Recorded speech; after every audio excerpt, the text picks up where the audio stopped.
कहानी की शुरुआत होती है जब हमारा हीरो देखता है कि एक डरावनी आत्मा उसके बड़े भाइयों पे हमला कर रही है और वह कुछ नहीं कर पाता और आखिर में उसके भाई उसे बचाने के लिए अपनी जान दे देते हैं। इसके बाद वह बदला लेने की कसम खा लेता है। अब प्रेजेंट में ह्यूमा कुनाटो एक गार्डियन आई बन चुका है। उसका काम है उन आत्माओं को वापस उनके संसार में भेजना जो हमारे संसार में आ जाती है। लेकिन ह्यूमा बाकी लोगों से अलग है और वो गुस्से में आकर आत्माओं को मारकर भगाता है, जबकि उसके दादा जो ही उसे प्यार और दया से काम लेने के लिए कहते हैं। उसके दादा उसे समझाते हैं सभी आत्माएं बुरी नहीं होती, कुछ गलती से यहाँ आ जाती है और कुछ शांति से रहना चाहती है और गार्डियन का काम है बिना लड़ाई झगड़े के आत्माओं को वापस भेजना। अब वो बताते हैं कि एक लड़की है जो आत्माओं के साथ परिवार की तरह रहती है, लेकिन ह्यूमा उनकी बात मानने को तैयार नहीं होता। वह सिर्फ अपना बदला लेना चाहता है, इसलिए उसके दादा उसे मजबूर करते हैं कि वह 1 साल तक उस लड़की के साथ रहे। अगर वो ऐसा नहीं करेगा तो उसकी गार्डियन आई की लाइसेंस छीन ली जाएगी और वह बदला भी नहीं ले पाएगा। अब ह्यूमा के पास और कोई चारा नहीं होता, इसलिए वह इस नए सफर पर निकल पड़ता है। दूसरी तरफ हम देखते हैं कि आत्माएं भी हमारे हीरो की तरह दूसरी आत्माओं को अंडरवर्ल्ड में भेजते हैं, यानी कि परलोक में। यह उनके लिए इंसानों की दुनिया में रहने की शर्तों में से एक था। अब जब ह्यूमा उस जगह पर पहुंचा तो सबसे पहले 2 आत्माओं ने उसका स्वागत किया। बाद में पूरे कबीले ने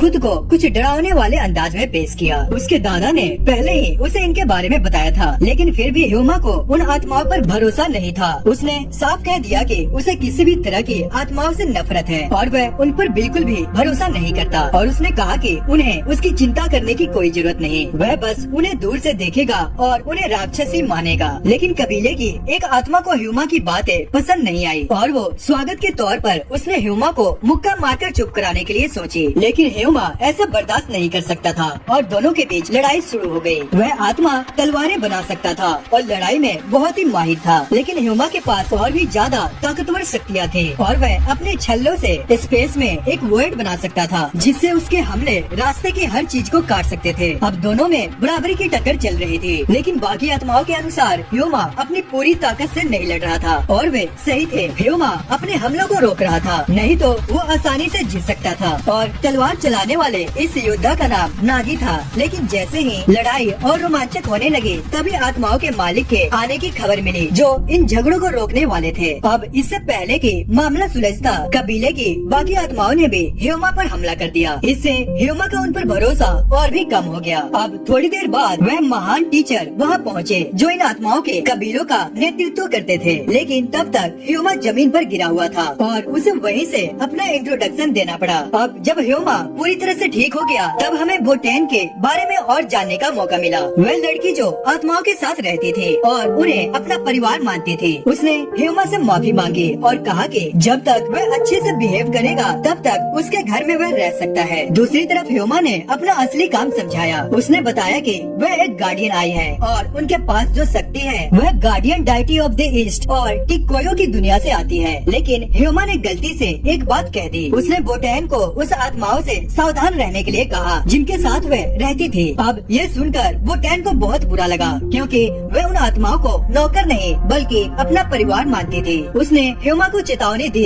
कि अगर वह 3 दिनों में आत्माओं का भरोसा नहीं जीत सका तो उसे यह घर छोड़ना पड़ेगा। अब ह्यूमा के लिए मुश्किल खड़ी हो गई थी, क्योंकि अगर वह इस परीक्षा में फेल हो गया तो उसके दादा उसे कबीले से बाहर निकाल देंगे। अब उसके पास एक ही रास्ता था, या तो उन आत्माओं से मेलजोल बढ़ाए जिन्हें वह नफरत करता था, या वह सब कुछ हार जाए। लेकिन किस्मत से नागी वह तलवारबाज उतना बुरा नहीं निकला जितना ह्यूमा ने सोचा था। नागी ने उसे एक मौका दिया कि वह अपना भरोसा जीत सके। नागी ने ह्यूमा को अपनी एक मिशन पर साथ चलने के लिए कहा। अब ह्यूमा के पास और कोई रास्ता नहीं था, इसलिए वह मान गया। रास्ते में उसने नागी से पूछा कि एक आत्मा होकर भी तुम दूसरी आत्माओं को क्यों खत्म कर रहे हो। अब नागी उसे बताता है कि यही एक तरीका है जिससे वह बोटेन के साथ रह सकता था। उसने यह भी कहा कि ह्यूमा यह बात नहीं समझ पाएगा जब तक उसके पास लड़ने के लिए कुछ बहुत इम्पोर्टेंट क्यों न हो। लेकिन ह्यूमा के पास लड़ने की एक बड़ी वजह थी और वह था बदला। जब वे मिशन की जगह पहुँचे तो वहाँ एक आत्मा मिली जो कपड़ों को कंट्रोल कर सकती थी। दोनों ने उसे काबू में करने के लिए लड़ाई शुरू कर दिया। इसी दौरान ह्यूमा ने नागी को दिखाया कि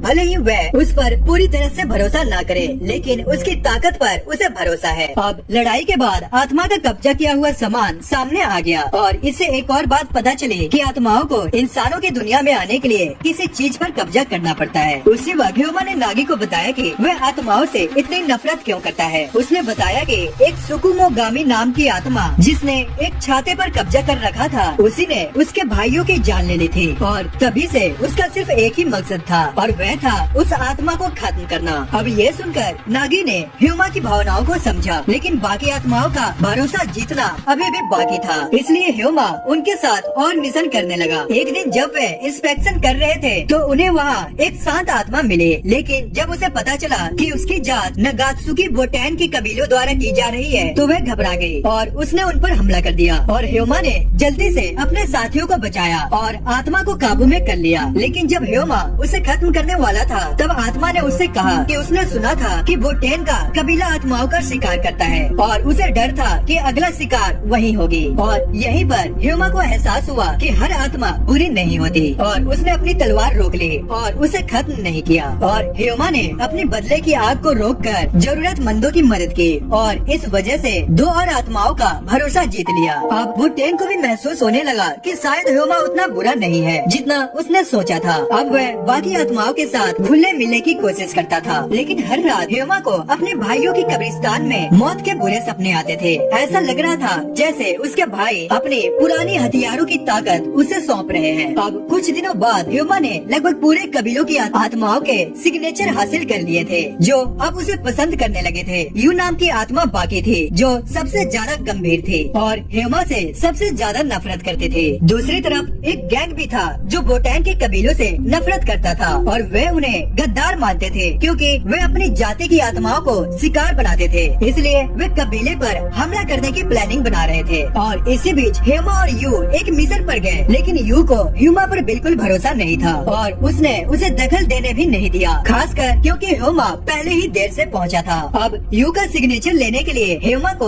उसे ड्यूल में हराना था और इसलिए दोनों के बीच ही मुकाबला शुरू हुआ। लेकिन इस बार ह्यूमा ने अपने तरीके बदलने का फैसला किया और वह अपने दादा की सलाह मानते हुए लड़ाई से बचना चाहता था। उसने सिर्फ हमले को डॉज किया और उसे समझाने की कोशिश की, लेकिन यह उसकी सबसे बड़ी गलती थी। यू ने उसे कोई भी दया नहीं दिखाई और ह्यूमा को जमकर पीटना शुरू कर दिया। तभी वही गैंग वहाँ आ गया जो पहले से ही बोटेन के कबीले से बदला लेने के फिराक में था। ह्यूमा उनकी चाल में फंस गया और वह कुछ देर के लिए लाचार हो गया, लेकिन किस्मत से बाकी आत्माओं को पता चल गया और वे तुरंत ही मदद के लिए पहुंच गए। अब असली खेल शुरू हुआ। अब गैंग ने सबसे कमजोर सदस्य पर हमला करने की प्लानिंग बनाई और वह था ह्यूमा। अब कबीले के बाकी लोग उसे बचाने की कोशिश कर रहे थे, लेकिन जल्द ही उन्हें समझ में आ गया कि गैंग इंसानों पर हमला करने से नहीं हिचकिचाते, मतलब कि वे पहले भी ऐसा कर चुके थे। गैंग के लीडर ने अपनी इस घिनौनी हरकत को कबूल कर लिया और यहाँ पर उसने अपनी सबसे बड़ी गलती कर दी। अब ह्यूमा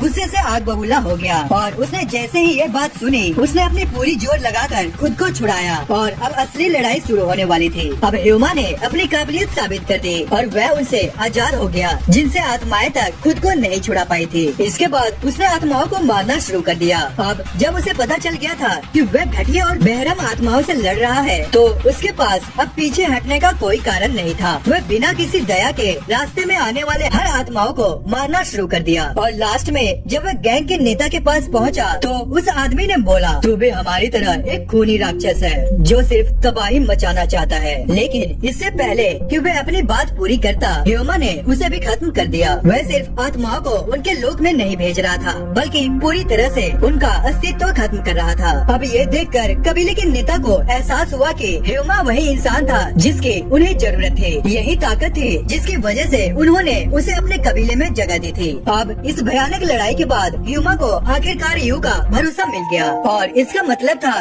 कि वह अब पूरे 1 साल तक उनके साथ रह सकता था जैसे कि पहले से डिसाइड हुआ था। ह्यूमा के दादा को उसे बोटेन के कबीलों में भेजने के लिए एक शर्त माननी पड़ी थी, ह्यूमा को बोटेन से शादी करनी होगी। अब जब कबीले ने देख लिया कि लड़का वाकई ताकतवर और काबिल है तो वो इस सच को सबको बताना चाहते थे और बोटेन को ये बात बिल्कुल पसंद नहीं आया। लेकिन कबीले के कुछ आत्माएं जो शादी से जुड़े सामानों पर कब्जा किए हुए थे किसी मजबूत और भरोसेमंद इंसान को ढूंढना चाहते थे ताकि अगर वह खत्म हो जाए तो बोटेन सुरक्षित रहे। अब ह्यूमा भी इस शादी के लिए तैयार नहीं था, लेकिन उसने हमेशा की तरह कूल अंदाज में कहा, मैं तुम्हें और तुम्हारे कबीले को और अच्छे से देखूंगा और फिर फैसला लूंगा। और उसने यह भी कहा कि शादी जरूरी नहीं है, बोटेन की सुरक्षा उसकी गार्डियन आई होने के नाते उसकी जिम्मेदारी है। लेकिन उसके उसके ऐसा बोलने से बोटैन थोड़ी निराश हो गई। अब जब यूनिवर्सिटी जा रही थी तभी एक आत्मा ने अचानक उस पर हमला कर दिया और वह आत्मा बोटैन के पूरे कबीले से नफरत करती थी और उसने उसे खत्म करने की ठान ली थी। लेकिन इससे पहले की स्थिति बिगड़ती ह्योमा वहाँ पर पहुँच गया। असल में वह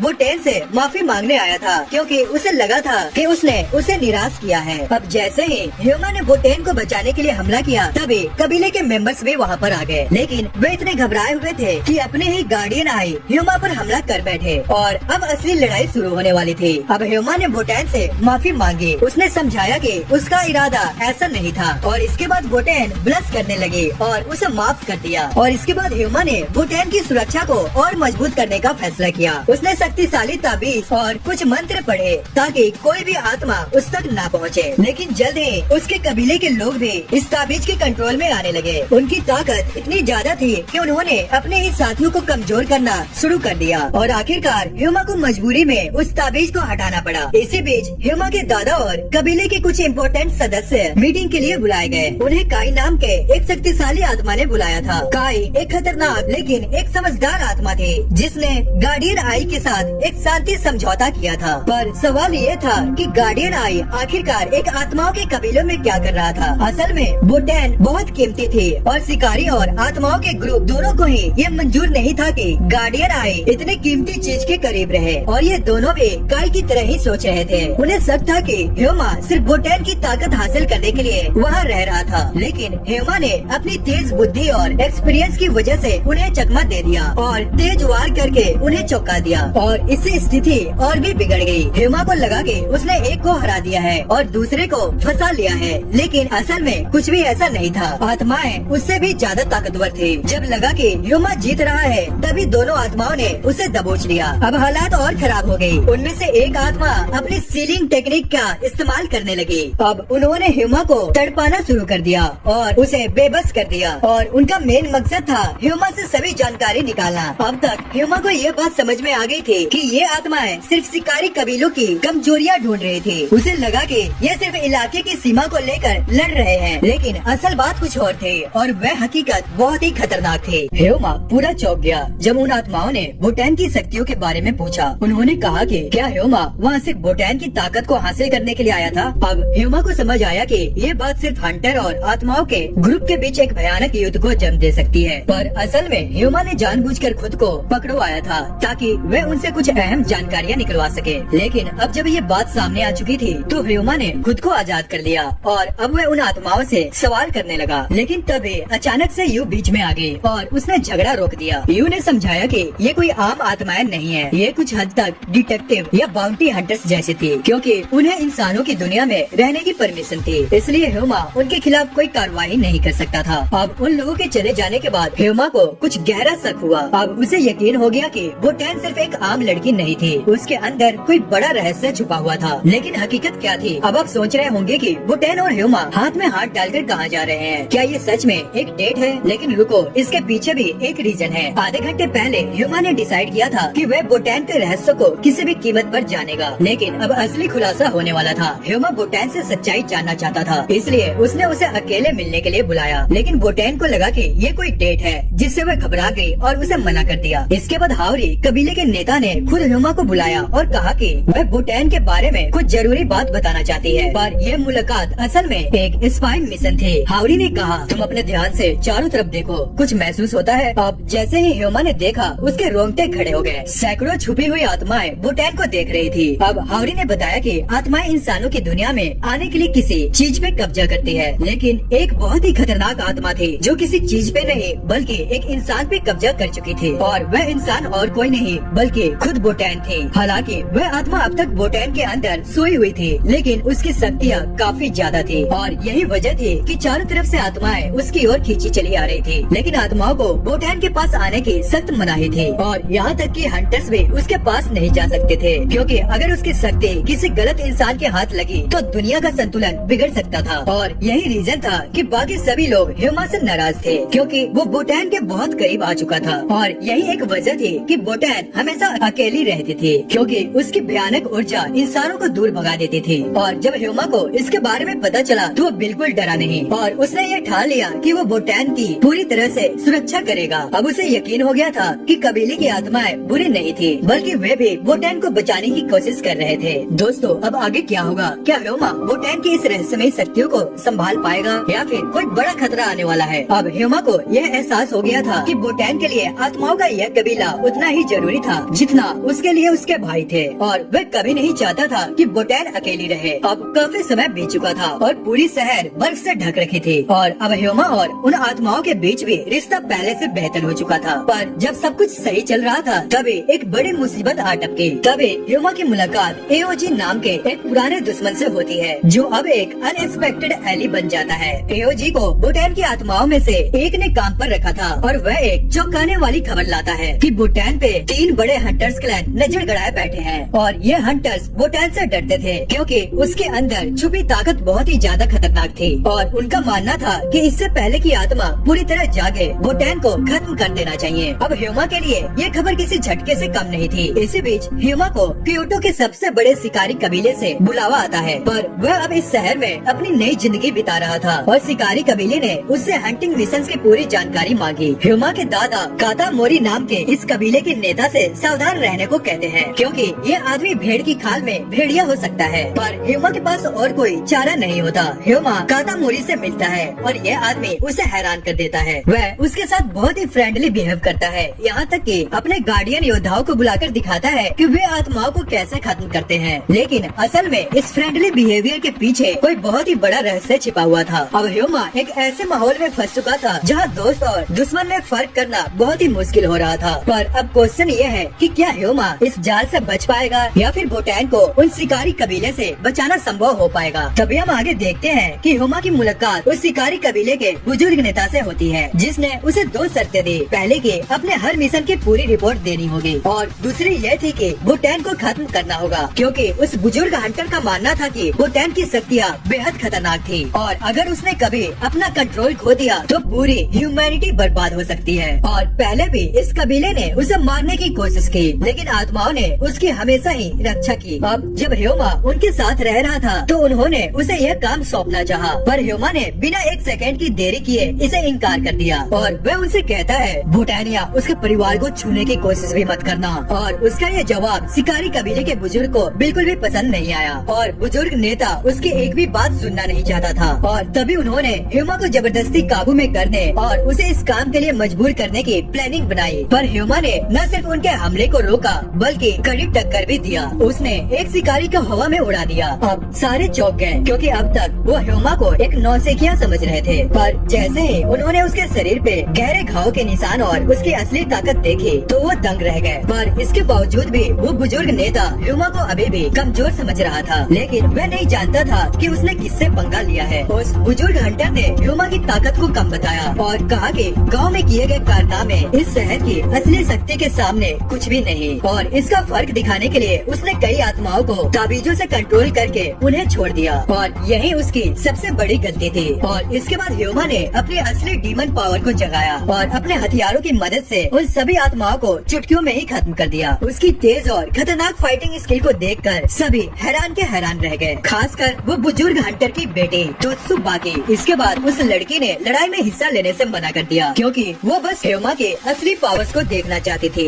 इसी बीच कबीले के कुछ मेंबर्स को ह्योमा की दादा से चौंकाने वाली बातें पता चली। ह्योमा ने केवल 12 साल की उम्र में ही शिकारी बनकर अपनी पहली बड़ी आत्मा को हराया था, और ये कोई आम आत्मा नहीं थी, बल्कि हाल के टाइम की सबसे ताकतवर टाइल्स की आत्मा थी। और सभी ये सोचकर दंग रह गए कि बदले की आग इंसान को कितनी दूर तक ले जा सकती है। और इसके बाद जब बुजुर्ग शिकारी के सारे ताबीज काम करना बंद कर दिए, तो उसने एक नीच चाल चली और उसने एक मासूम आत्मा को ह्योमा के खिलाफ कर दिया। और ये वही आत्मा थी जिससे ह्योमा कुछ समय पहले मिला था, और उसने कोई बुरा काम नहीं किया था। पर अब ह्योमा के सामने सिर्फ 2 ही रास्ते थे, या तो वह उसे हराकर दूसरी दुनिया भेजे या फिर खुद हार जाए। अब उस बूढ़े इंसान को लगा कि अब ह्योमा शायद आराम से काम लेगा, और वह ये सोच रहा था कि अगर ह्योमा ने आत्माओं के साथ टाइम स्पेंड किया तो उसका दिल नरम हो जाएगा, कि ह्योमा की दया ही उसकी हार का कारण बने। पर उसने ह्योमा को कमजोर समझने की गलती कर बैठी। ह्योमा को ऐसी हालत में फैसले लेने का खूब एक्सपीरियंस था, इसलिए बिना कोई दया दिखाए उसने आत्मा पे हमला कर दिया, या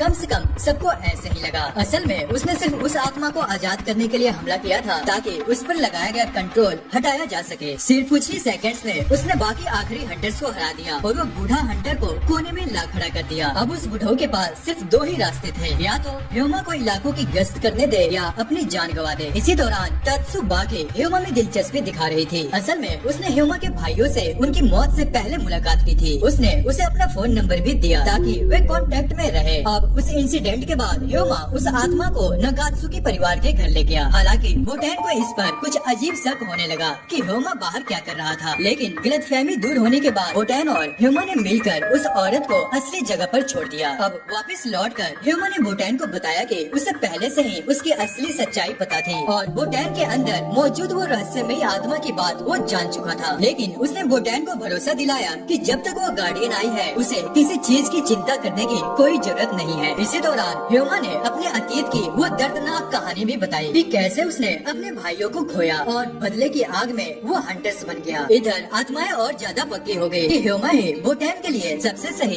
पति होगा। इसी बीच शिकारी ग्रुप को एक नई मुसीबत का सामना करना पड़ा। प्राचीन तायु कबीले के शिकारी एक भयंकर आत्मा गिरोह से जूझ रहे थे और ये वही आत्माएं थी जिन्होंने यातना देने वाले औजारों को अपने कब्जे में लिया था। इनका सफाया करने में पहले कई ग्रुप्स को मिलकर लड़ना पड़ा था, इसलिए इस बार कमेटी ने ह्योमा और यू को वहाँ पर भेजा। लेकिन ये दोनों दोस्त बिल्कुल तेल और पानी की तरह थे, मतलब एकदम अलग। यू ने ह्योमा को बताया कि ये गिरोह बेहद ताकतवर था। इससे पहले उन्हें रोकने के लिए कई ग्रुप्स को मिलकर लड़ाई करनी पड़ती थी। लेकिन ये सुनकर ह्योमा खुश हो गया कि चलो आखिरकार कोई तो है मेरे लायक। अब जब वे दुश्मनों के अड्डे पे पहुँचे तो वहाँ तत्सुबाकी पहले से ही मौजूद थी। वह भी इस मिशन में शामिल होने वाली थी। इसके अलावा पहले वाले 2 भाड़े के सैनिक भी वहाँ थे जिनका काम उन्हें गिरोह के सरगना तक पहुँचाया था। पर इससे पहले कि वे आगे बढ़ पाते, गिरोह के 3 सबसे ताकतवर नेता उनके सामने आ गए और हर एक के पास ऐसे खतरनाक हथियार थे जो उन्हें बेहद ताकत देते थे। अब असली लड़ाई शुरू होने वाली थी और युद्ध अपने चरम सीमा पे था। तत्सुबाकी ने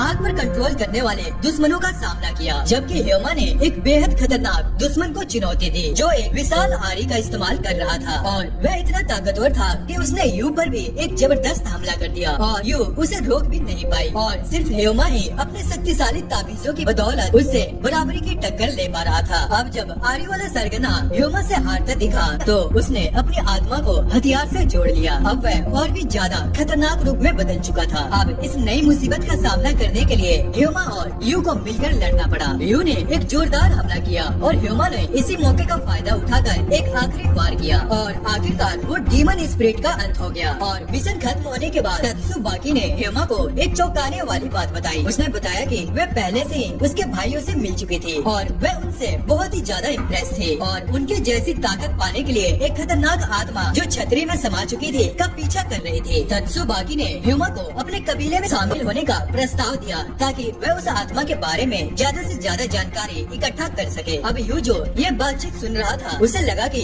ह्योमा को यह प्रस्ताव एक्सेप्ट नहीं करना चाहिए और तत्सुबाकी का कबीला हंटर्स को सिर्फ औजारों की तरह इस्तेमाल करने के लिए बदनाम था। लेकिन यू को भरोसा था कि ह्योमा के अंदर मौजूद अंधकार एक दिन उसे एक्सेप्ट करने के लिए मजबूर कर देगा। हालांकि ह्योमा ने इसे साफ इनकार कर दिया और वह आत्माओं के कबीले में रहकर ही अपनी जर्नी जारी रखना चाहता था। अब घर लौटने के बाद यू ने ह्योमा से पूछा कि उसने प्रस्ताव क्यों ठुकराया। अब यू ने उसे बोला कि अगर उसने वह रास्ता चुना तो वह बुराई में खो जाएगा और वह अपना बदला अपनी शर्तों पर पूरा करेगा। अगले दिन होरी ने पूरे परिवार को इकट्ठा किया और घोषणा की कि वे रात को सुकिया के डिनर मनाएंगे। हर किसी को तैयारी का एक एक काम सौंपा गया। ह्योमा और बोटैन को इलेक्ट्रिक ग्रिल ढूंढने का काम सौंपा गया जो कहीं गायब थी, पर असली मकसद कुछ और था। होरी और बाकी सदस्यों को उम्मीद थी कि ये छोटी सी खोज ह्योमा और बोटैन को रिश्तों को आगे बढ़ाने का बहाना बन जाएगी। होरी ने तो उनके प्यार के सक्सेस के लिए उसे लकी चांद भी दे दिया। अब क्या ये मिशन ह्योमा और बोटैन को और करीब ला पाएगा या फिर कुछ और रोमांचक मोड़ आने वाला है। बोटैन ह्योमा को अट्रैक्ट करने की प्लानिंग बना रही थी, लेकिन ये सोचकर वो बहुत ही घबराई हुई थी। वहीं बाकी सभी अपनी अपनी तैयारी में व्यस्त थे, पर बोटैन के मन में एक सवाल था कि क्या ह्योमा भी इस फीलिंग को महसूस कर रहा था या फिर क्या वह इस बारे में कुछ सोच भी रहा है। इसी दौरान ह्योमा को जमीन पर होवरी की दी हुई लेटर मिली जो बोटैन के पास थी। उसे पढ़कर ह्योमा ने कोई ज्यादा इंटरेस्ट नहीं दिखाया और बोला मुझे इसकी चिंता करने की जरूरत नहीं। और बोटैन ये सुनकर चौंक गई। वह इस कोल्ड रिप्लाई से संतुष्ट नहीं थी और उसकी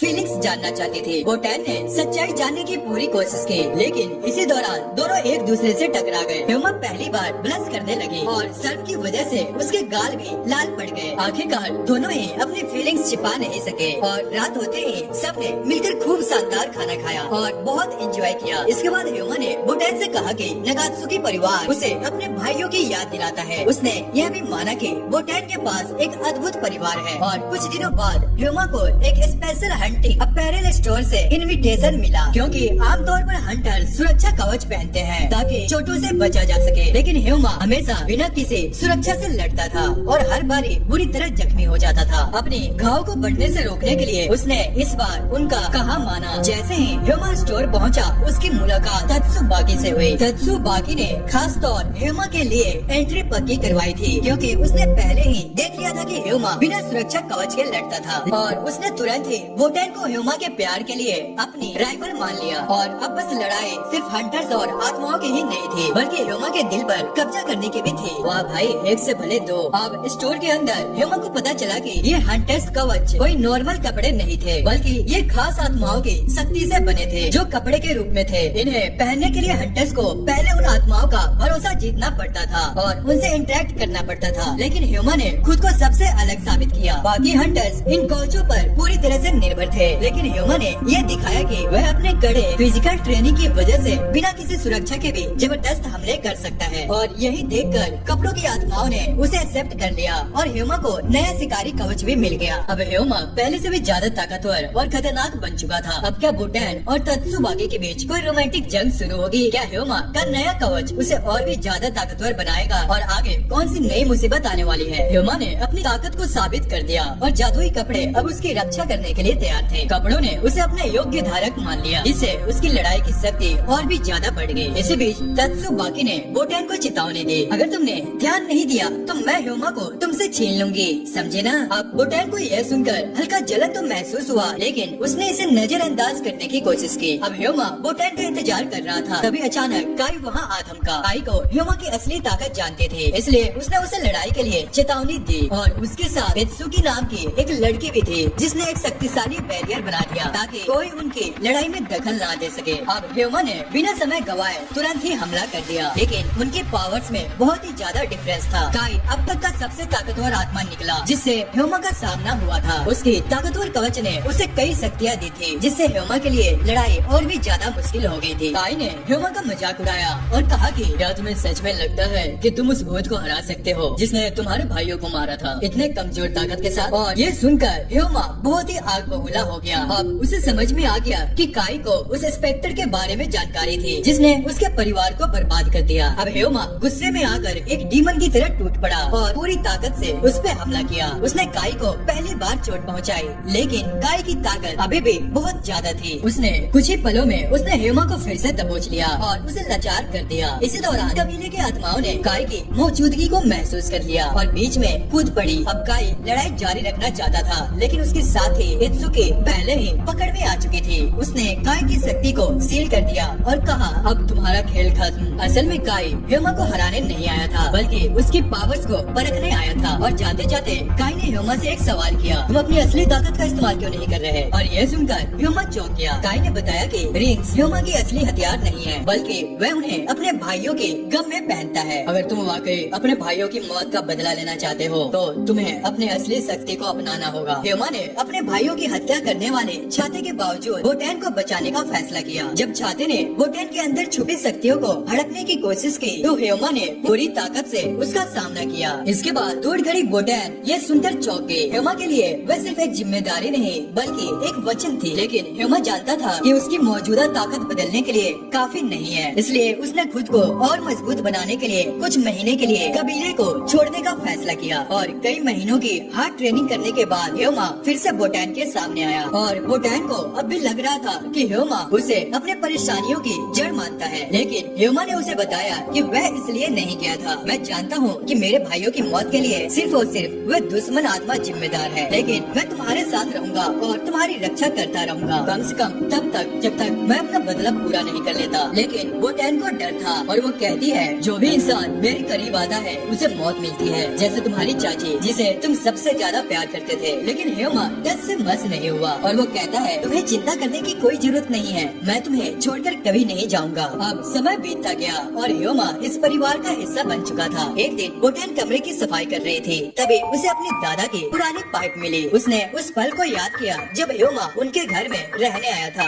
और सबने उसका कमरा तैयार किया था। लेकिन जैसे ही उसने पाइप को छुआ, एक अजीब सा हाथ सामने आया और बोटैन जोर से चीखी और सभी लोग तुरंत उसकी मदद के लिए दौड़े। हावरी जो कपड़े को कंट्रोल कर सकती थी, तुरंत एक सुरक्षा कवच बना लेती है, लेकिन वो राक्षस हार मानने को तैयार नहीं था और जैसे ही वो एक और हमला करने वाला था, तभी नागी आ गई जिसके हाथ तलवारों में बदल चुके थे और एक ही झटके में उसने उस दानव को 2 हिस्सों में काट दिया। अब उस सुकुमो गामी का अंत हो चुका था, लेकिन नागी की तलवार के वार से बोटैन की दादा की पाई टूट गई। अब नागी को लगा कि बोटैन बहुत गुस्सा होगी, लेकिन बोटैन ने सबकी ओर देखा और कहा, तुम सबने मेरी रक्षा की, मैं जिंदगी भर मैं तुम्हारी आभारी रहूंगी। सबको उस पर बहुत ही ज्यादा प्राउड था क्योंकि वह एक नीडर और मजबूत लड़की बन चुकी थी। बोटैन अब यूनिवर्सिटी जाने के लिए तैयार थी। वहीं ह्योमा तुबाकी के साथ कड़ी ट्रेनिंग कर रहा था और उन दोनों का एक ही मिशन था, ह्योमा के भाई बहनों की मौत के असली गुनहगार को ढूंढना। इसी दौरान नगात्सुकी परिवार एक बड़े सुरक्षा प्लान पर काम कर रहा था। क्योटो का सबसे बड़ा त्योहार एआई मात्सुरी आने वाला था, जिसमें हजारों लोग इकट्ठा होते हैं और इस बार त्योहारों में क्योटो के 3 सबसे ताकतवर सुकुमोगामी कोड ट्रायो भी आने वाले थे और त्योहारों का माहौल बहुत ही कलरफुल था। आगे हम देखते हैं कि बोटैन अपने दोस्तों के साथ हंसी मजाक कर रही थी, तभी अचानक ह्योमा उनके पीछे आ गया और अचानक उसे देखकर वो दोनों डर गई और ह्योमा को इसका अंदाजा भी नहीं था कि वह चुपचाप आकर उन्हें डरा देगा और फिर उसने उन्हें याद दिलाया कि आज रात का डिनर सबको मिलकर बनाना है। लेकिन तभी ह्योमा को इलाके में कुछ अजीब सा महसूस हुआ और जांच करने पर पता चला कि एक साया त्योहार की झांकी के एक छाते में छिपा हुआ था और वह तुरंत अपने साथियों को बताने गया। लेकिन जैसे ही वह हमला करने वाला था, अचानक 3 बड़े सुकुमोगामी कोड ट्रायो वहाँ आ पहुँचे और तभी पहली योद्धा फुकी ने अपनी बांसुरी बजाई, जिससे वहाँ मौजूद सभी लोग बेहोश हो गए और बूढ़े तत्सुमिकी ने पतली लाल धागों से उस राक्षस को पकड़ लिया और फिर सुजुमी ने अपने हमले से उसे आसानी से सील कर दिया और ये देखकर ह्योमा पूरी तरह से हैरान हो गया और वह उनके पास गया और अपना इंट्रोडक्शन देते हुए उनका शुक्रिया अदा किया। लेकिन जैसे ही उसने अपना नाम बताया, वो तीनों वॉरियर उस पर झपट पड़े क्योंकि वो पहले से ही ह्योमा के बारे में सुन चुके थे और उससे मिलने के लिए बेताब थे। तभी हावरी हवा में उछलकर आई और एक जबरदस्त किक से ह्योमा को गिरा दिया और कहा, तुमने सुकुमोगामी के मामलों में जो किया उसके लिए तुम्हें जवाब देना होगा।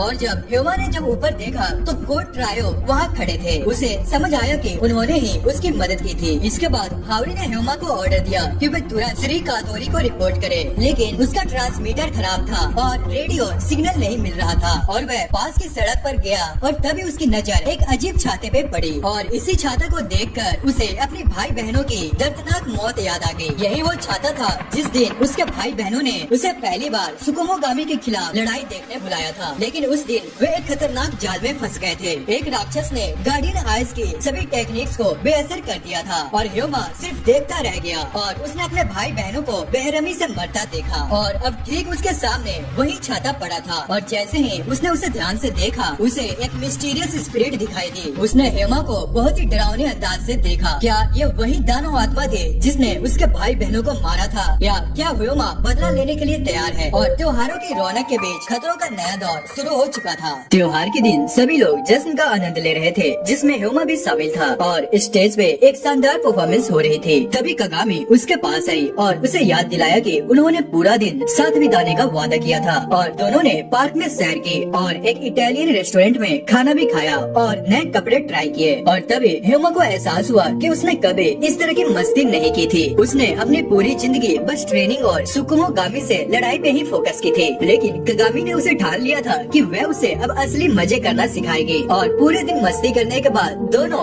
वापस से उसी जगह पर लौट गए और जैसे ही वो लौटे, एक खतरनाक सुकुमोगामी वहाँ पर आ गया, पर नागी पहले से ही उसके पीछे लगी हुई थी और ह्योमा भी बिना टाइम वेस्ट किए उसकी मदद करने गया और तीनों ने मिलकर उस डीमन को सील कर दिया। अब कगामी मुस्कुराते हुए देखा, उसे पूरा यकीन था कि बोटैन अब सुरक्षित हाथों में है। और त्योहारों के बाद कोड रायो नगात्सुकी परिवार के स्टेट की ओर रवाना हुए। तभी तुबाकी और सुजुमी ने बोटैन से पूछा कि आजकल के लड़के किस तरह के सॉन्ग सुनना पसंद करते हैं, क्योंकि वो अपने स्टाइल को बदलने की सोच रहे थे। वहीं ह्योमा को ये सब बहुत ही बोरिंग लग रहा था और उसने नागी को ये बात याद दिलाई कि ये सब बस शोर है और हर कोई म्यूजिक की बात कर रहा है। तभी ह्योमा स्टेट से बाहर निकला और रास्ते में चलते चलते बोटैन के कुछ दोस्तों से टकरा गया और लड़कियों ने उसे घेर लिया और जबरदस्ती उससे सवाल पूछने लगी और बेचारा ह्योमा बुरी तरह से फंस गया। लेकिन तभी एक लड़की वहाँ पे आई और और उसे वहाँ से निकाला। इसी बीच क्योटो के सुकुमोगामी नेता और नगात्सुकी परिवार आमने सामने आ चुके थे और वे नगात्सुकी परिवार से पूरी तरह से नाराज थे और उन्होंने उन पर आरोप लगाया कि परिवार ने उनकी बनाई हुई कानून का उल्लंघन किया है और उन्होंने पूछा, आखिरकार तुम लोग इन लड़कों की जबरदस्ती शादी करवाने पे क्यों अड़े हो? पर सबको शक था कि असली मकसद कुछ और ही है और ये सच में भूटान के अंदर छिपे रहस्यमय इंस्पेक्टर को फंसाने की प्लानिंग थी। और उन्होंने याद दिलाया कि भूटान की चाची के मौत के बाद वे एक बार अपने अंदर के अंधकार को कंट्रोल नहीं कर पाई थी और अब वे हमेशा अच्छाई और बुराई के बीच झूल रही थी। और क्या नगात्सुकी फैमिली ह्यूमा का इस्तेमाल कर रहा था ताकि भूटान को इंसान के रूप में उसे खुशी मिल सके और उसके अंदर के राक्षस को हमेशा के लिए सील किया जा सके, क्योंकि भूटान का परिवार ब्राइडल आइटम से बना था। उन्हें लगा कि ये शादी ही उनका असली कर्तव्य है और इस फैसले के पीछे किसी का सिक्स सेंस भी काम कर रहा था। पर क्या ये सच में ह्यूमा और भूटान की शादी की साजिश थी या फिर क्या ह्यूमा को इस खेल का हिस्सा बनाया जा रहा था या फिर इसके पीछे कुछ और ही बड़ा रहस्य छिपा हुआ था? और इसके बाद वो बुजुर्ग औरत ने ये अनाउंस किया कि ह्यूमा एक अच्छा जीवन साथी बनने पर खरा उतरता है, लेकिन सावधान भी किया कि अगर नियम तोड़े गए तो इससे सिर्फ तबाही ही होगी। हालांकि इसके बाद होरी ने साफ कह दिया कि अगर जरूरत पड़ी तो वो किसी भी हद तक लड़ेंगे। तभी क्योटो के तत्सुकुमोगामी ने अचानक संगीत बजाना शुरू कर दिया और नगात्सुकी परिवार के नेता घबरा गए और उन्हें लगा कि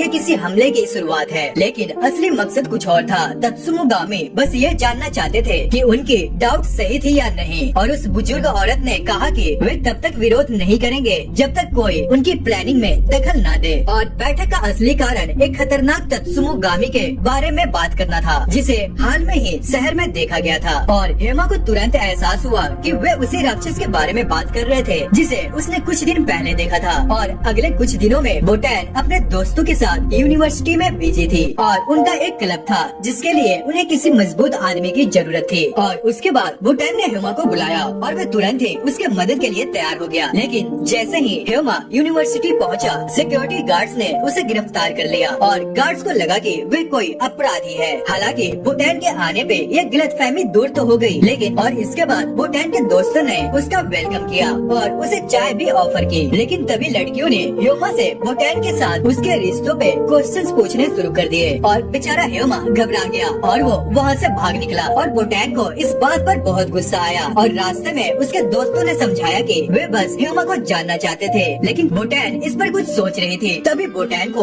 अचानक एक अजीब एहसास हुआ, उसे अम्ब्रेला डीमन की फीलिंग महसूस हुई और लड़कियां इस खतरे से अनजान थी और वो भागने में फंस गई। इसके बाद राक्षस ने एक जादुई बैरियर बना दी और उन्हें एक दूसरी दुनिया में खींच लिया। इस बीच काई को भी वही ऊर्जा महसूस हुई जो हेमा ने पहले भी देखा था और राक्षस का असली मकसद था कि भूटान की आत्मा में झांकना और अपने मास्टर को आजाद करना। अब इसके बाद नगात्सुकी जो रास्ता ढूंढ रही थी अचानक वहाँ पे आ गई और बिना कुछ सोचे समझे उस राक्षस पे हमला कर दिया। लेकिन इससे पहले कि वे कुछ कर पाते, भूटान की दोस्त भी राक्षस के जाल में फंस गई। दोस्तों, भूटान के अंदर कौन सा रहस्य छिपा हुआ था और क्या हेमा और काई मिलकर इस छाते वाले डीमन को हरा पाएंगे या फिर भूटान की शादी के पीछे कोई गहरा प्लानिंग छिपी हुई है? हेमा ने भूटान से वादा किया था कि वह हमेशा उसकी रक्षा करेगा और जब उस राक्षस ने हमला किया तो उसने अपनी पूरी ताकत से उसे रोकने की कोशिश की। उसके एक जबरदस्त हमले से राक्षस को भारी चोट पहुंची, लेकिन वह जल्द ही खुद को ठीक कर लिया। फिर उसने हेमा को वार्निंग दी कि वह तीनों लड़कियों की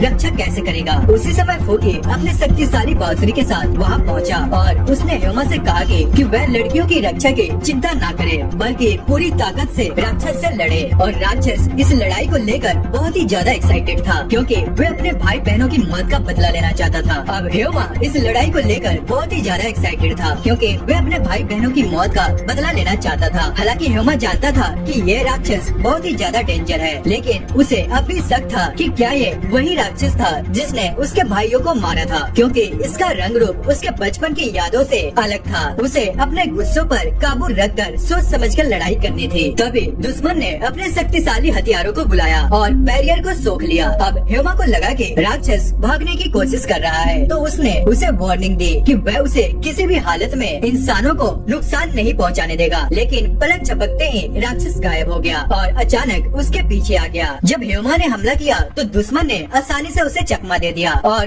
दूर खड़े होकर उसे नफरत के भाव से देखा। उसने हेमा के बड़े भाइयों की बातें छेड़ी जिससे हेमा और भी ज्यादा गुस्से में आ गया और गुस्से में उसने अपने भाइयों द्वारा छोड़ी गई वस्तु और ताबीजों को मिलाकर एक नई शक्ति बनाई, लेकिन उसका हमला वेस्ट हो गया। राक्षस ने अचानक से ही बोटैन पे हमला कर दिया, ये दिखाने के लिए कि ह्योमा अपनी रक्षा करने के वादे में कितना कमजोर था। जब ऐसे लगा कि बोटैन पे खतरा मंडरा रहा है, तभी उसका परिवार और बाकी टीम वहाँ पहुँच गयी और उन्होंने तुरंत राक्षस से टक्कर ली। अब इसके बाद नागी ने अपनी तलवार की पूरी ताकत से उस पे हमला किया और राक्षस को बहुत गहरा चोट दिया। इसके बाद सभी ने मिलकर उसे घेर लिया और लगातार उस पे हमला करने लगे और आखिरकार सुजूरी ने उस पर एक जोरदार वार किया और राक्षस को जमीन पे गिरा दिया। अब ह्योमा अपने सामने नागात्सुकी फैमिली की इन शक्तियों को देखकर हैरान था, क्योंकि उन्होंने बोटैन की सुरक्षा के लिए अपनी जान दे दी थी। लेकिन तभी राक्षस अचानक जमीन में समा गया और वहाँ से गायब हो गया। तभी कागामी ने अपनी मिरर शक्ति का इस्तेमाल करके राक्षस को खोज निकाला। तभी उसी वक्त जब वह बोटैन पर फिर से हमला करने वाला था, तभी हॉरी ने अपने हथियार से राक्षस का हाथ 2 हिस्सों में काट दिया और ह्योमा ने मौके का फायदा उठाकर उसे जोरदार लात मारी, जिससे वह दूर जाकर गिर पड़ा।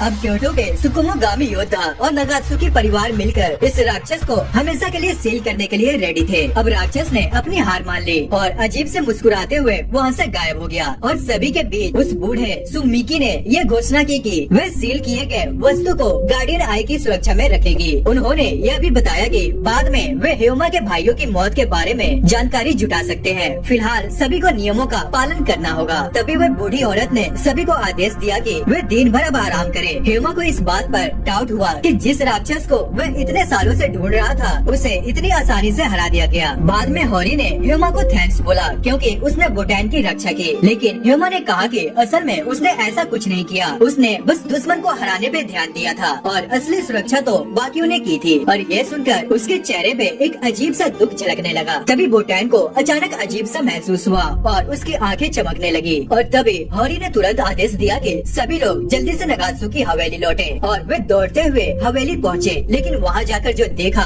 उसने सबको चौंका दिया। यह एक जाल थी। अब नागात्सुकी हवेली एक खंडहर बन चुकी थी, पर असली निशाना हवेली नहीं था, बल्कि उसकी सुरक्षा करने वाले स्तंभ बुजुर्ग कुसुगा था। अब इस हमले से सभी को यह समझ आ गया कि दुश्मन पहले से ज्यादा ताकतवर है और उनका असली लक्ष्य बोटैन है। इसलिए उसे सुरक्षा रखने का सबसे अच्छा तरीका ये था उसे तुई के घर ले जाए। बाद में जब वे कादोरी हवेली पहुँचे तो पता चला कि कुसीगा खुद को एक कंटेनर में सील कर चुके थे। वहाँ एक लड़की ने बताया कि किसी सुकुमोगामी को सील करने के 2 तरीके होते हैं। उसने यह भी कहा कि कुसीगा ने खुद को कंटेनर में इसलिए सील किया क्योंकि उन्हें अपने मरने का खतरा महसूस हो रहा था और साथ ही उसने बताया कि कुसीगा कंटेनर को ठीक करने की कोशिश कर रहे थे, लेकिन उन्हें ये नहीं पता था कि वह जिंदा बचेंगे या नहीं। अब इसी बीच बोटैन बेहोश पड़ी हुई थी और उसका परिवार उसकी हालत को देखकर बेहद चिंतित था। तभी तायू ने कहा कि अब वे बड़ी मुसीबत में फंस चुके हैं क्योंकि कुसीगा ही हवेली की सुरक्षा का सबसे बड़ा स्तंभ थे। क्योंकि कुसीगा न केवल हवेली की सुरक्षा करते थे बल्कि बोटैन के अंदर छिपे राक्षस को भी काबू में रखते थे। अब उनके न होने से बोटैन की शक्तियाँ बेकाबू हो सकती थी, इसलिए सबसे सुरक्षित तरीका यही था कि बोटैन को कहीं सुरक्षित जगह पर बंद रखा जाए। बोटैन जाग गई और जैसे ये खबर फैली सभी लोग दौड़ते हुए उसके कमरे की तरफ गए और बोटैन को होश में आते ही कुसीगा के बारे में पता चला और जो कुछ हुआ था उसे समझने की कोशिश करने लगी। दूसरी तरफ तुबाकी ने ह्योमा को अलग ले जाकर उससे कुछ जरूरी क्वेश्चंस पूछे। क्या वो वही सुकुमोगामी था जिसे हमें इतने समय से ढूंढ रहे थे? तभी ह्योमा ने कहा मुझे यकीन नहीं, वो शायद वही था, लेकिन वो कुछ अलग भी था। पर तुबाकी के चेहरे पे एक स्माइल थी और ऐसा लग रहा था जैसे वो कुछ छुपा रही थी। फिर उसने बताया कि अपनी जांच के दौरान उसे कुछ इम्पोर्टेंट जानकारी मिली थी और इसके बाद वो कहती है अगर तुम मुझे वो सब कुछ बताओगे जो तुमने अपनी आंखों से देखा था तो मैं शायद तुम्हें कुछ जरूरी बातें बता सकती हूँ। अब इसी के बीच तुबाकी के भाई वहाँ पर आ गए और उन्होंने पूछा ह्योमा तुमने वो सारी ट्रेनिंग भूल गए क्या? अब उन्होंने उसे डांटा क्योंकि उसने लड़ाई के दौरान अपने सिखाए हुए सभी स्किल्स सही तरीके से इस्तेमाल नहीं किए थे। अब इसके बाद जब सभी शांत हो गए तो बोटैन और ह्योमा अब अकेले थे और बोटैन ने कुसीगा के बारे में बात करते हुए कहा कि उसे लगता है कि वो जल्द ही जाग जाएगा और उसके फिर से रक्षा करेगा और मुझे यकीन है कि वो मुझे एक दुल्हन के जोड़े में देखना चाहता था। और ये सुनकर भाई ह्योमा पूरी तरह चौंक गया। अब बोटैन ने इसके बाद कहा मैं उसके लौटने का इंतजार कर रही हूँ क्योंकि मैं उसकी बहुत ही ज्यादा थैंकफुल हूँ, उसने हमेशा मेरी रक्षा की है। लेकिन ह्योमा इस बार तुमने मेरी रक्षा की। और उसके ये शब्द ह्योमा के दिल को छू गए। उसे पहली बार खुद के बारे में ऐसा सुनकर बहुत ही अच्छा लग रहा था। पहले उसे लगता था कि उसने बोटैन की रक्षा करने में शायद कोई गलती कर दी, लेकिन अब उसका इरादा पहले से भी ज्यादा मजबूत हो गया था। इसके बाद रात में जब ह्योमा अपने दादा से फोन पर बात कर रहा था तो उसने उस पूरे इंसिडेंट के बारे में बताया और उसके दादा ने उसे एक इम्पोर्टेंट सलाह दी और उसके दादा ने कहा, अब समय आ गया है कि तुम अपनी खुद की शक्ति को खोजो। और अब तक ह्योमा सिर्फ अपने भाई बहनों से विरासत में मिली शक्तियों का उपयोग कर रहा था, लेकिन अब वह बदले की आग में नहीं बल्कि किसी को बचाने के लिए लड़ रहा था। अगर तुम्हारा उद्देश्य बदला नहीं बल्कि रक्षा करना है तो तुम्हें अपनी असली शक्ति को जगाना होगा। अब अगले दिन तुबाकी ह्योमा को लेने आई और ह्योमा ने अपने परिवार की डोजो का यूज करने की अनुमति मांगी ताकि वह अपनी नई शक्ति को पहचान सके। और वहाँ पहुंचकर उसने अपने भाई बहनों द्वारा सिखाई गई सभी स्किल्स को याद किया और पहली बार अपनी असली शक्ति को जगाने की कोशिश भी की।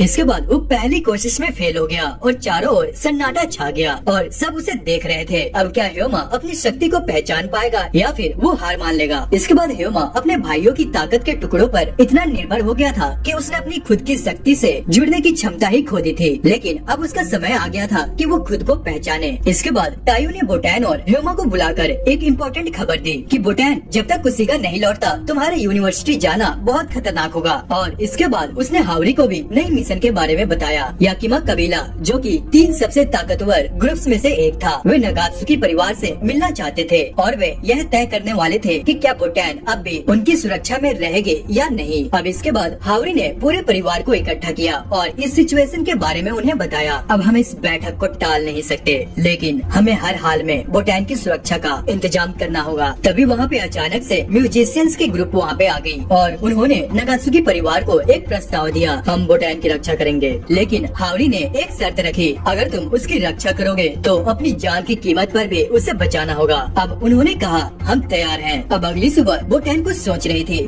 वह सुकुमोगामी की कई बातों को याद कर रही थी और अपने अंदर छिपे डीमन से डर रही थी। उसने तायू से पूछे हुए सवालों को याद किया, आखिर छाते वाले इंस्पेक्टर ने ऐसा क्यों किया। तायू ने उसे बताया था कि यह सब तभी शुरू हुआ था जब उसे उसके रिश्तेदारों ने अगवा कर लिया था और उसके माता पिता की एक एक्सीडेंट में मौत हो गई। लेकिन बोटैन को उस दिन के बारे में कुछ भी याद नहीं था। इसके बाद तायू ने उसे समझाया कि उसके भूलने की एक वजह थी, तुम पूरी इंसान नहीं हो बोटैन, उस दिन तुमने अपने अंदर के डीमन को कंट्रोल दे दिया था। अब ये सुनकर बोटैन का दिल दहल गया, क्या मैंने उन्हें मार दिया? लेकिन तायू ने उन्हें बताया कि जब वे उसे बचाने पहुँचे तो उन्होंने एक अजीब सी रोशनी देखी। हमारे सारे सुकुमोगामी तुम्हारे सामने घुटनों के बल झुक गए थे, जैसे उनके सामने कोई और नया लीडर आ गया हो। इसके बाद तुबाकी ने पूछा, क्या वही रोशनी छाते वाले इंस्पेक्टर के जागने की असली वजह थी? तायू ने कहा, हाँ हो सकता है, लेकिन पूरी सच्चाई अभी भी एक मिस्ट्री थी। इसके बाद बोटैन अपने रूम में बैठी हुई डरी हुई थी, लेकिन जैसे ही उसे ह्योमा की कसम याद आई उसे थोड़ा अच्छा फील हुआ। ह्योमा ने मुझसे मेरी रक्षा करने का वादा किया था। दूसरी तरफ ह्योमा पूरी पावर से अपनी ट्रेनिंग कर रहा था और वह सोच रहा था कि बोटैन की सुरक्षा कैसे की जाए जब नगात्सुकी परिवार वहाँ पे नहीं होगा। लेकिन तभी जैसे ही वह हवेली पहुँचा उसे एक खतरनाक एहसास हुआ। क्या कोई हवेली में था कि कोई मुझे देख रहा है? और वह चौकन्ना हो गया। लेकिन तभी नागी ने बिना किसी चेतावनी के तलवार से उस पर हमला कर दिया और इसके बाद ह्योमा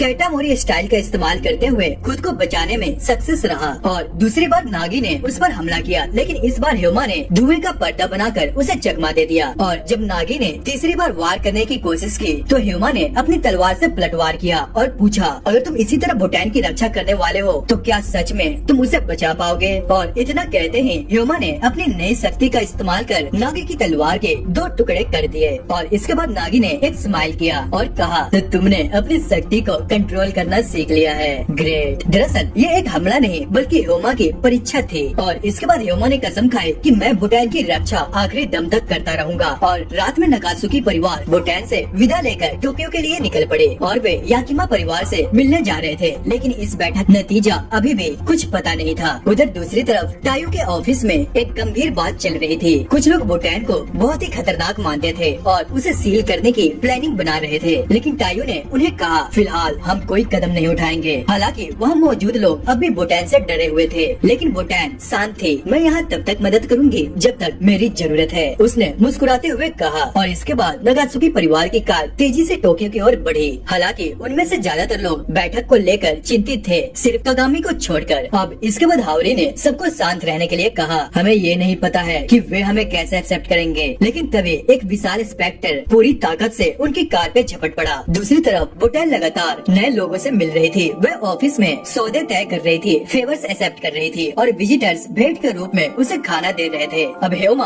और सुमाकी ने ये सब देखा और इसके बाद उन्होंने अगली प्लानिंग की चर्चा की और कुछ देर बाद ह्यूमा ने बोटैन को डोजो आने का न्योता दिया। इसी बीच आइकी और ओगी गुप्त रूप से शोडा टीम पर नजर रख रहे थे। वे देखना चाहते थे कि शहर के सुकुमोगामी से लड़ने के लिए वे कौन सी नई टेक्निक्स का इस्तेमाल करते हैं, लेकिन ये आसान नहीं होने वाला था क्योंकि सुकुमोगामी की संख्या बहुत ही ज्यादा थी। और जैसे ही नागात्सुकी परिवार की गाड़ी आगे बढ़ी, अचानक से एक मिस्टीरियस आदमी जिसके पास छाता था उनकी ओर तेजी से झपट पड़ा। क्या ये वही छाता वाला इंस्पेक्टर है जिसने ह्यूमा के परिवार को बर्बाद किया था? और आगे हम देखते हैं कि उसने एक शक्तिशाली बैरियर बनाकर पूरी कार को ही गायब कर दिया। हालांकि सभी लोग समय रहते बच निकलने में कामयाब रहे, लेकिन इससे पहले कि वे राहत की सांस लेते, 3 और इंस्पेक्टर वहां आ पहुंचे। अब हालात और भी ज्यादा खराब हो गए थे। नागात्सुकी परिवार एक बहुत ही बड़ी जाल में फंस चुकी थी और जैसे ही नागात्सुकी परिवार बचाव की कोशिश कर रहा था, वे चौंक गए। और दूसरी तरफ इंस्पेक्टर का एक बड़ा ग्रुप बोटैन को कब्जे में लेने की प्लानिंग कर रहा था। इसी बीच डोजो में ह्यूमा और बोटैन अपने साथियों के सफर की अपडेट का इंतजार कर रहे थे। उन्होंने अपनी टीम की अहमियत पर चर्चा की। इसी दौरान मात्सु ने टायू काटामोरी को सूचित किया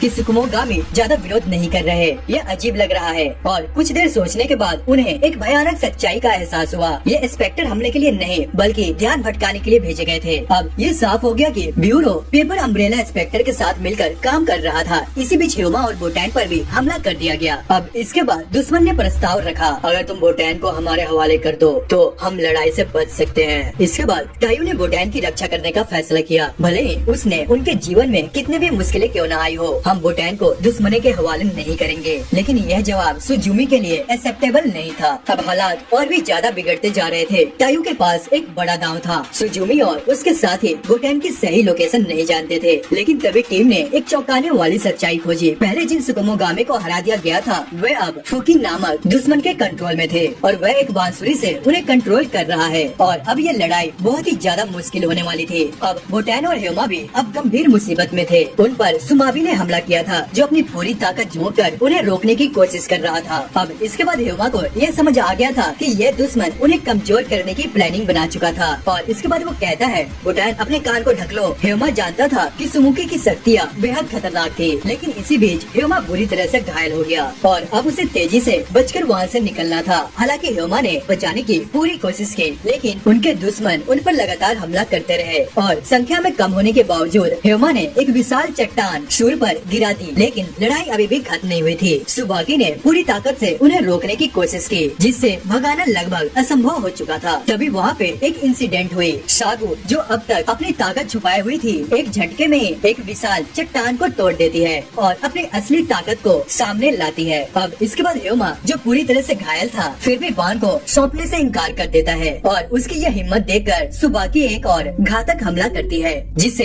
ह्यूमा की जान भी जा सकती थी। अब जैसे ही ह्यूमा कमजोर पड़ने लगता है, उसने कुछ पलों के लिए उसने खुद को दुश्मनों का सौंपने का विचार किया। अगर इससे ह्यूमा की जान बच सकती थी, लेकिन तभी उसे ह्यूमा का वादा याद आया कि वह हमेशा उसकी रक्षा करेगा। और जब ऐसा लग रहा था कि सब कुछ खत्म हो गया है, शिगुरे ने ह्यूमा पर जानलेवा वार करने की कोशिश की, लेकिन ह्यूमा ने अपनी लास्ट पावर जुटाकर उसका हाथ काट दिया। अब जब दोनों ग्रुप्स जीत और हार की कगार पे थे, तभी एक वॉरियर वहाँ पे आ गया, सुबाकी कातामोरी। वही दूसरी तरफ शोडा टीम अपने दुश्मनों से लड़ रही थी। हालांकि वो पूरी ताकत से लड़ रहे थे, लेकिन फुकी जो बांसुरी का उपयोग कर रहा था, बार बार मरे हुए कठपुतलियों को जीवित कर रहा था और उनकी शक्ति को फिर से बहाल कर रहा था। अब टीम को ऐसा लगा कि अगर वे फुकी को नहीं हराते तो ये कठपुतलियाँ कभी खत्म नहीं होंगी। और इससे भी बुरी बात यह थी कि उसकी बांसुरी की आवाज इतनी शक्तिशाली थी कि वे पूरी टीम को अपने वश में कर रहे थे। लेकिन ह्यूमा की तरह ही एक टीम वहाँ पर उनकी मदद करने के लिए आ पहुँची। दूसरी ओर टायू कातामोरी की लड़ाई सुजुमी से चल रही थी और वह अपने जादुई तालिस्मान का उपयोग करके खुद को बचा रहा था। लेकिन सुजुमी हार मानने वालों में से नहीं थी। उसने टायू पर कई जबरदस्त हमले किए, जब तक कि उसे एक भयानक एहसास नहीं हुआ। पूरा कमरा एक इल्यूजन था। तभी अचानक टायू गायब हो गया और पूरा इलाका जालों से भर गया। इससे पहले कि सुजुमी कुछ कर पाती,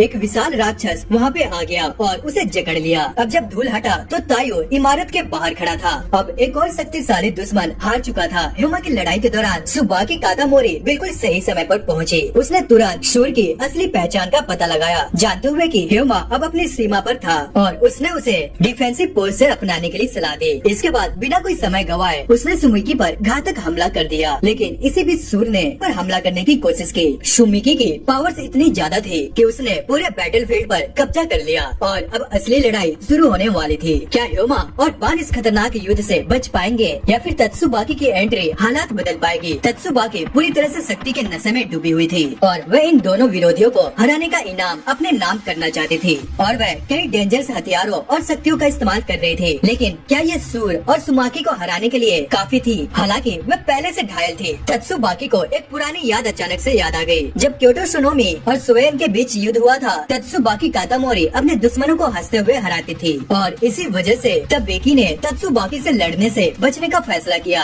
अब उसने हेमा को अपना नया शिकार बना लिया और जैसे ही हेमा को एहसास हुआ कि अब तबेकी उसकी दुश्मन बन चुकी है, वह अंदर से हिल गया और इसके बाद तबेकी उसे बताती है कि उसे बान के अंदर छिपे रहस्यों को उजागर करना होगा, क्योंकि वही दरवाजे की असली चाबी है जो जीवित और मृतकों को अलग करता है। उसने समझाया कि सुकुमुगामी की असली मकसद ये है कि वह इंसानों द्वारा सुने जाए, लेकिन हेमा इस पागलपन भरे मिशन को रोकना चाहता था, इसलिए उसने तबेकी से लड़ने का फैसला किया। और दूसरी ओर सुजुमी किसी तरह तायू के जाल से बच निकला, लेकिन उसके भागने से पहले ही तायू ने एक स्नेक स्पेल को बुला लिया। तभी सुजुमी ने जादुई सांप को फोड़ दिया, लेकिन वह मंत्र अभी भी काम कर रहा था और उस पर फिर से हमला कर रहा था। अब हेमा अपना हथियार उठाकर सुमिकी से खुद को बचाने की कोशिश करता है। वहीं दूसरी ओर तत्सुबाकी अभी भी सूर के खिलाफ लड़ रहे थे, लेकिन तभी एक मिस्टीरियस आवाज ने पूरे युद्ध को रोक दिया। हेमा और बान को जरा भी अंदाजा नहीं था कि क्या होने वाला है, लेकिन अब पूरी गैंग वहाँ इकट्ठा हो चुकी थी। अब फुकी ने एक नई धुन बजाना शुरू की और बहुत ही पावरफुल से योद्धाओं को बुला लिया जो अम्ब्रेला धारण किए हुए थे। और इसके बाद युद्ध शुरू होने से पहले ही हेमा ने बान को वहाँ से भागने के लिए कहा, लेकिन तत्सुबाकी को हेमा की आंखों में एक्साइटमेंट दिखी। अब उसे एहसास हुआ कि यह युद्ध उसकी सबसे बड़ी परीक्षा बनने वाला है। और जैसे ही युद्ध शुरू हुआ, हेमा और तत्सुबाकी को तेज हमलों से बचना पड़ा और इसके बाद कोगराशी सबसे पहले आगे आया और जमीन से अजीब पावर्स निकालकर उन पर हमला करने लगा। फिर सुजुमी और फुबुकी ने एक साथ मिलकर हेमा और तत्सुबाकी पर हमला किया। हालांकि दोनों को भारी नुकसान हुआ, लेकिन वे पीछे नहीं हटे। तभी हम देखते हैं कि दूर से तेंजुत्सु पूरी लड़ाई को देख रहा था,